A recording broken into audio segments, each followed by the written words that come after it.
All right, welcome. Here's the notes on 7.1. So we are going to be doing a lot of just figuring out missing values and cross multiplying and that sort of stuff. So there'll be some ratios or fractions. So ratios and fractions are the same thing. They're just comparing two numbers and cross multiplying. So just for a beginning here for cross multiplying, just to review a little bit, because this first problem is going to involve it down at the bottom. When we're cross multiplying, all we're doing is multiplying diagonally. So we're doing like 8 times x. Now equal sign, and then I'm going to diagonally multiply the other way. So 5 times 22. Right, so I'd have 8x. And 5 times 22 is 110. And then just solve. Now, I do like cross multiplying because it gets rid of those fraction problems. It gets rid of it into a straightforward problem. So when I do 110 divided by 8, I get 13.75. Now you can see I don't have to round or anything. It is that decimal. So my answer is 13.75. I don't need to do 13.8. It's just two digits after the decimal. Write down the whole thing. It's fine. Do not round to 14 or anything. It's just that decimal with the 13. Okay. Same thing on here. Now the other one I started 8 times x. Now you can start any way you want. Just go diagonally. So instead of going bottom to top, I can do this way if I want. It doesn't matter. You pick which is comfortable. So I do 10 times x equals. Now I go the other way, so write it all in a line. 7 times 32. So I have 10x. And 7 times 32 is 224. Divide by 10. I'm going to get 20.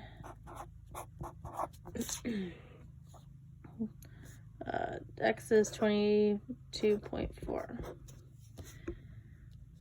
No, again, just leave the decimal. It's fine. It's not a big deal. Sorry, some of these look like decimals here. Maybe I should, do parentheses for multiplying. Maybe up here too.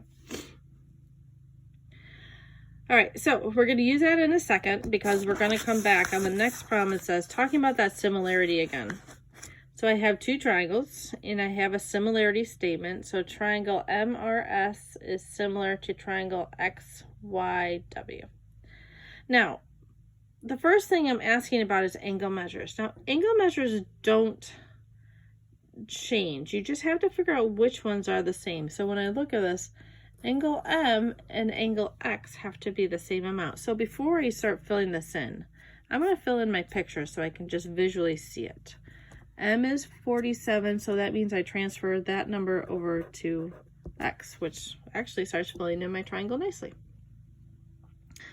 Now I have R in the middle and Y in the middle, so 82 for Y I know. So I'm going to take that and put it over here for the R. Now the third one's S and W. Now they're supposed to be the same, but I don't have a measure for either one. So I have to go back to a different thing you've done before, that all triangles, no matter how small or how big, they're going to add up to 180. So if I take 180 and subtract 82 and subtract 47, I'm going to have my missing angle measure. So 180 minus 82 minus 47 leaves me with 51. And 51.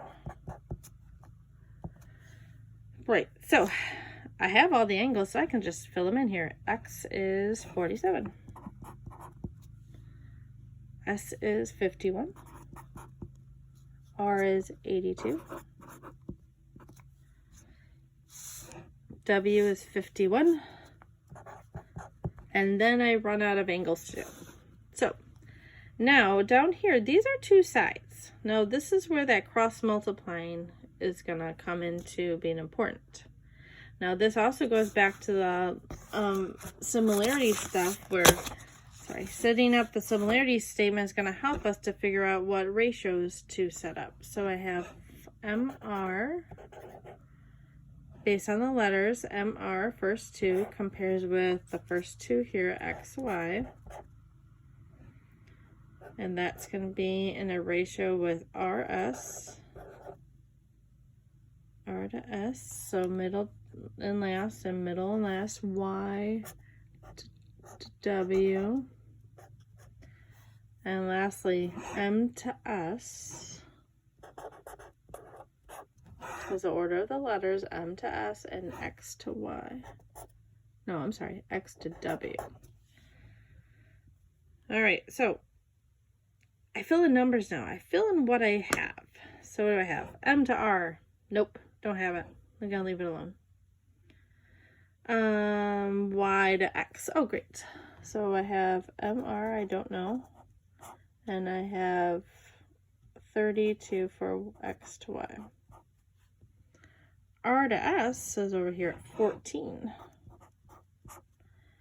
And what do I want? Y to W, I don't know yet. Now M to S I have is 10. And X to W is 40. All right, my two things I want to try to figure out, otherwise I have numbers. So I am going to ignore that first fraction.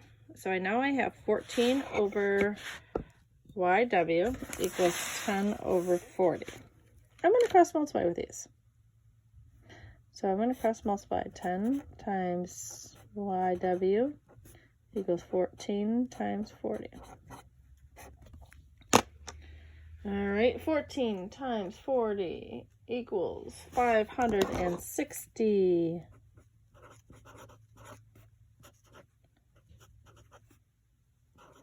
Divide by 10, divide by 10.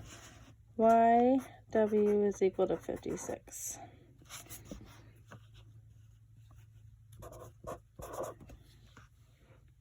Now, I still have that other one to figure out here. So, what I'm going to do, I'm going to put another sheet of paper over here for you. Now, I used that 10 and that 40 already, but it's okay to use it again. I'm going to use the MR and 32, and I'm going to ignore my middle one. So, like I ignored that first one before, now I'm going to ignore the middle one because I want to figure out how much MR is. So, I have MR over 32. Equals 10 over 40. Cross multiply. 10 times 32. MR times 40. Multiply 10 and 32, you get 320. 40 times MR and divide by 40. MR is going to be 8.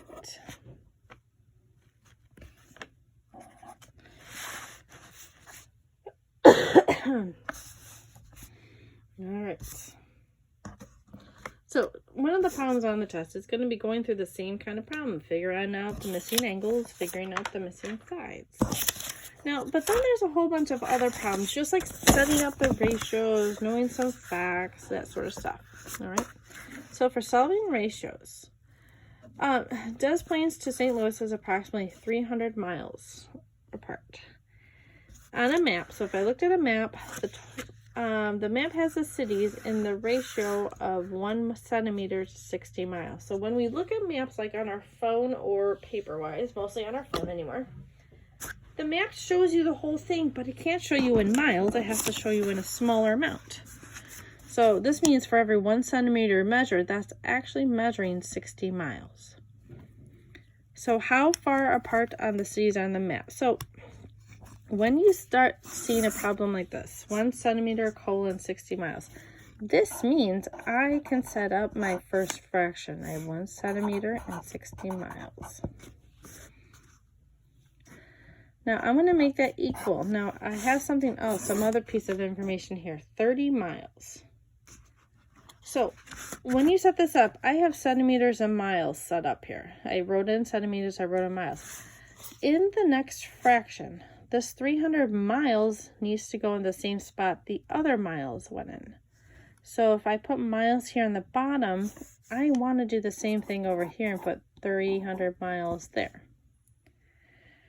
Now I'm trying to figure out something, and the map is the small one, so the map would be an X there. Now I'm going to, once I have that set up, I'm going to cross multiply. Now, don't worry about the labels. The labels are just there to help you set up. So I'm going to multiply with the numbers.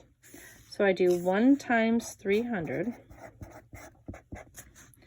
equals 60 times X. Okay, so 300 equals 60X. Divided by 60. X is approximately 5 centimeters. Okay, so 1 centimeter was 60 miles. 2 centimeters would be another 60, so 60 plus 60 is 120, and just keep going. Now this goes back to the same thing. So when we're talking about, that we did a little bit before, the perimeter of two similar polygons on the ratio of 5 to 7. Now when we do a scale factor in the perimeters, these are the exact same ratio. So if I ask you for one, you automatically know the other. So when it says the scale factor, well, if it's perimeters, I already know it. It's 5 to 7. Or if you want to write it 5.7, that's fine too. Now it's going to ask you to do this with a problem though. It says a side of the small polygon is 36 centimeters.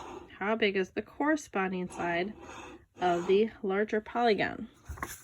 All right, first, I'm going to use the scale factor because that compares the two shapes.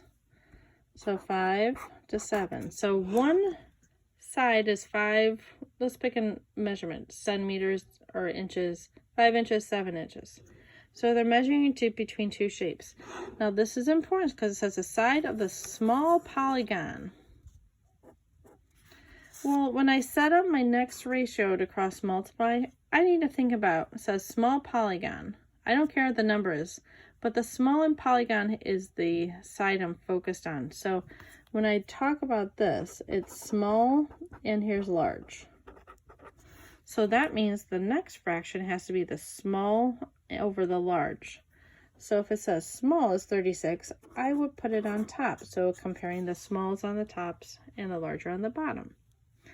And it says also, how big is the large one? So I don't know that yet. I'm going to put an X here because I don't know what the large one is, and I'm going to solve. So a lot of it is just figuring out where the numbers go and then cross multiplying. 7 times 36 equals 5 times X. 7 times 36 is 252. Divided by 5. 252 divided by 5 is 50.4.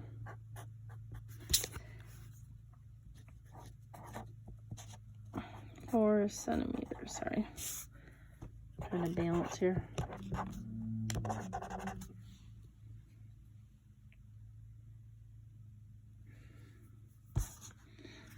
Okay, so a lot of it, some of it's just straightforward. Here's shapes. Now here's some other problems, you know, kind of thing. All right, Tom has a shadow that is 6.2 centimeters long. All right, let's put that right into a thing. Tom, he has a shadow that's 6.2. Here's shadow. If Tom is 5.8 feet tall and a nearby, sorry, I don't know what's writing there, tree has a shadow of 14.4. So over here is our tree information. Now it says the shadow is 14.4. So when I look at this, I said, I put shadow stuff on top here. So if I'm doing the tree, I should put the shadow information on top. And it says, how tall is the tree? I don't know, so I'm going to put an X there. So shadow over tall, I'm going to repeat into shadow over tall. Cross multiply.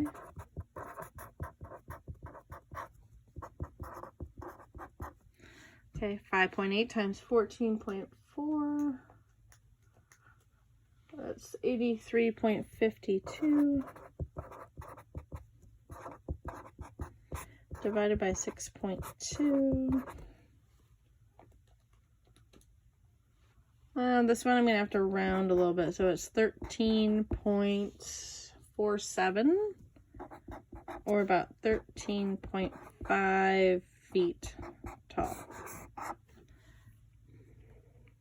And that should make kind of sense. If when you look at the fraction here and this, you have a bigger number on top of a smaller number, the pattern should repeat, a bigger number on top of a smaller number. So if it was smaller than 14.4, I'm on the right path.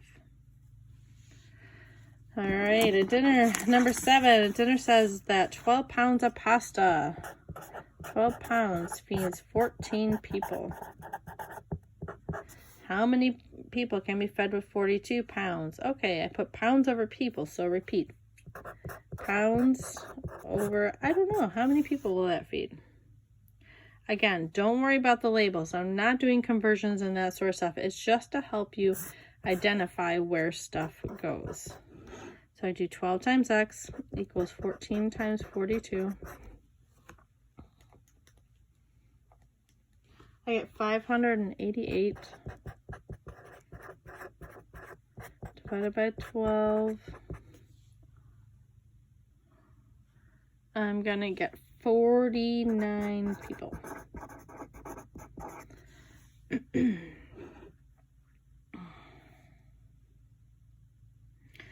All right, this next one, QR to RT. So it's comparing this one to this one is in the ratio of 7 to 4. So I followed the orders. QR was first, so 7 was first. So QR is 7. RT is a second number, so 4. So it's saying this has 7 parts to this 4 parts. So this part is bigger than this one. But then it's telling me the whole thing is 71.5. Well, we know if we add up 7 and 4, I don't get 71. So there must be some number in there that multiplies it to get there. So I'm going to put x's with both of these because I bet they're a little bit bigger, but they were in a fraction, which was reduced. Now, when we did addition with segments, all you do is add up these two pieces, add up the small pieces. So 7x plus 4x. And that's going to give you, if I go all the way across, 71.5. Add them up. 71.5. 71.5 divided by 11 is 6.5. Now, if you got that, you're just one step away, because I want to figure out how far the actual length of QR is. So I take my x and I plug it in. I do 7 times 6.5. And then for RT, I do 4 times 6.5. So 7 times 6.5 is 45.5. And then 4 times 6.5 is about 26. And if you added these up, they should equal my total, which they do, of 71.5.